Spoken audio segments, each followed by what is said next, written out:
یہ جن پیروں نے اور جن بددیانت سرکاری ملاؤں نے پچھلے 50 سال میں یہی بتایا نا کہ اتنی تسبیحاں پڑھو اتنا ثواب ملے گا، یہ ان کو سنا رہا ہوں۔ فنا فی اللہ کی مظہر میں بقا کا راز مضمر ہے۔ یہ کس نے کہا کہ دین جو ہے صرف نرمی کا نام ہے، دین تو صرف دعاؤں کا نام ہے؟ جو لوگ دین پر چلتے ہیں مشکلات بھی انہی کے لیے۔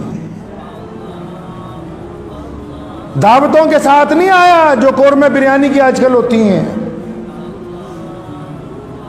مشقتوں کے بعد ہم تک کلمہ لا الہ الا اللہ محمد رسول اللہ پہنچا ہے۔ پردھان تو مسلمانوں کا بننا ہے، لیکن جب مسئلہ آ جائے گا تو حمایت افسروں کی کرنی ہے۔ پردھان تو بننا ہے مسلمانوں کا، لیکن جب پنگا پڑ جائے تو حمایت کرنی ہے افسران کی، تاکہ وہ مجھ سے راضی ہو جائیں۔ تو پھر تمہیں کہا کس نے کہ تم مسلمانوں کے ذمہ دار بن جاؤ؟ کئی لوگ آئے کہ مولانا کلیم صدیقی صاحب کے بارے میں دوبارہ کچھ کہیں، تو میں نے کہا یہ تو سیاسی مسئلہ ہے۔ میرے پردادا رئیس الارار مولانا ابراہیم لدھیانوی رحمۃ اللہ علیہ نے بڑی تاریخی بات کہی۔ سن 1929 میں جب انگریز کی طرف سے قادیانیت کا زور بڑھا، کئی مولویوں نے کہا یہ ختم نبوت کا مسئلہ دینی ہے۔ فرمایا دینی صرف اس لحاظ سے ہے کہ یہ جھوٹی نبوت کا اعلان کرتا ہے، لیکن یہ مسئلہ سیاسی ہے۔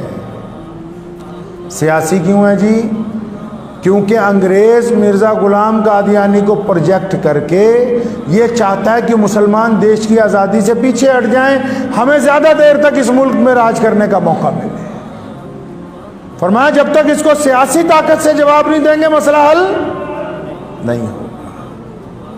اب یہ جو ملک میں مسائل چل رہے ہیں بڑے بڑے، یہ مذہبی مسائل نہیں ہیں، یہ سیاسی مسائل ہیں۔ اور حضور اکرم صلی اللہ علیہ وسلم نے مسجد نبوی کی چٹائی پر بیٹھ کر سیاست کی ہے، چٹائی پر بیٹھ کر، چاروں خلفائے راشدین نے بھی۔ اب اگر جھوٹا مقدمہ پڑ بھی گیا،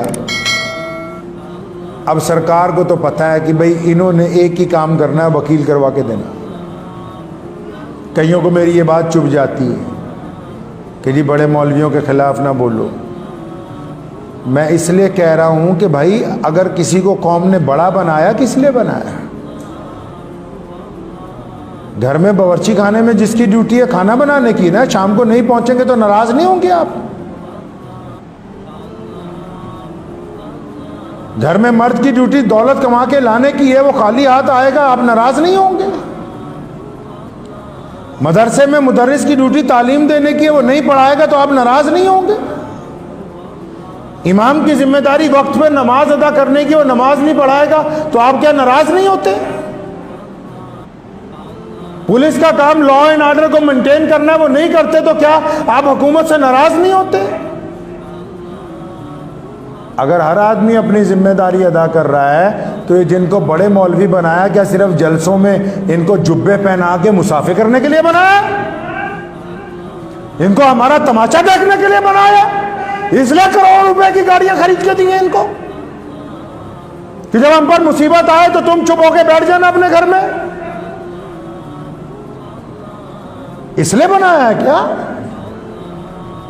اس لیے کسی کو بڑا بنایا جاتا ہے؟ بڑا اس لیے بنایا جاتا ہے کہ جب رسول صلی اللہ علیہ وسلم کے بارے میں حضرت علی رضی اللہ تعالیٰ عنہ فرماتے، سنو، فرمایا بدر کا دن تھا اور جب مشرکین ہم پر زیادہ حاوی ہونے لگے، فرمایا علی مرتضیٰ کہتے جو شیر خدا ہیں، جو مولا ہیں، جن کو حضور صلی اللہ علیہ وسلم نے کہا، جن کے بارے میں عمر نے کہا کہ جن کے علی مولا ہیں تو میرے بھی علی مولا ہیں، وہ کہتے ہیں کہ جب جنگ بدر میں بہت انتہا کی جنگ تیز ہوئی اور جب کوئی سایہ نہیں تھا تو ہم محمد رسول اللہ کے پیچھے جا کے سایہ تلاش کرتے تھے۔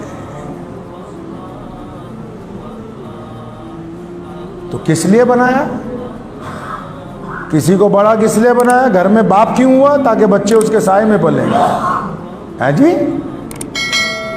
ہم نے M P M L A کیوں بنائے؟ تاکہ وہ ہماری قیادت کریں گے، وہ ہماری زبان بولیں گے جا کے پارلیمنٹ میں، وہ ہماری باتیں پارلیمنٹ تک پہنچائیں گے، وہاں جا کے بتائیں گے کہ ہمارے ساتھ ظلم ہوا ہے، زیادتی ہوئی ہے، کیا بات ہوئی، وہ کہیں گے اپنی زبان سے۔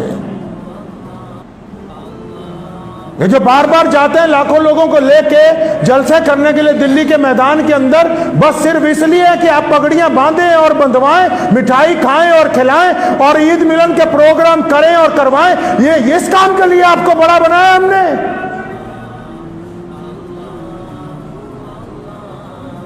کہ ہماری جب بے بسی ہو تو اس کا تماشا جب پوری اقوام دیکھیں تو آپ بھی ایک طرف بیٹھ کے کہیں کہ ہم نے تو ایک پریس نوٹ جاری کر دیا. بس پریس نوٹ اگر جاری کرنے کا مسئلہ ہے پھر اس کے لیے تو 2 سیکٹری رکھ لیے جائے، پوری قوم رکھ لے 2 بندوں کو، یہ پریس نوٹ نکال دیا کرے گا. دلی کی جامع مسجد کے ممبر پر کوئی بیٹھا ہو اور اس کی زبان نہ کھلتی ہو، اور مسلم ملک کے 4 بڑے مدرسے، دارالعلوم دیوبند ہے، ندوۃ العلماء ہے، علی گڑھ کی مسلم یونیورسٹی ہے، مزار العلوم ہے، اور وہ خاموش رہے کہ جی ہمارے ایک عالم دین کے ساتھ زیادتی ہوئی ہے، ہم کچھ نہیں بول سکتے، تو پھر آپ بڑے بنے کیوں ہیں؟ کوئی آپ کے بغیر ایسا تو نہیں کہ قوم نہیں چلے گی، ایسا بھی نہیں ہے. میں نہیں رہوں گا تب بھی مسجد آباد رہے گی. تو ایسا تو نہیں ہے کہ کسی کے بغیر دین نہیں چلے گا، اسلام نہیں چلے گا. مجھے بہت سارے لوگوں نے روکا کہ ان لوگوں پہ اعتراض نہ کرے. کیوں؟ کیا وجہ ہو گئی؟ پتہ تو لگے. کیا ہمارا کام ایک وکیل کروا کر دینا ہے؟ اسی میں آپ ہم پہ احسان چڑھا رہے ہیں کہ وکیل کروا دیا ہے. آپ جا کے ملتے وزیر اعظم کو، کیونکہ ہم اس ملک میں جس طرح اور لوگ بستے ہیں ہم بھی بستے ہیں. آپ جا کے اپنی بات کرتے. آپ نے وقت ہی نہیں مانگا. آپ یو پی کے وزیر اعلیٰ کو ملتے، جا کے اپنی بات تو رکھتے. آپ نے وقت ہی نہیں مانگا.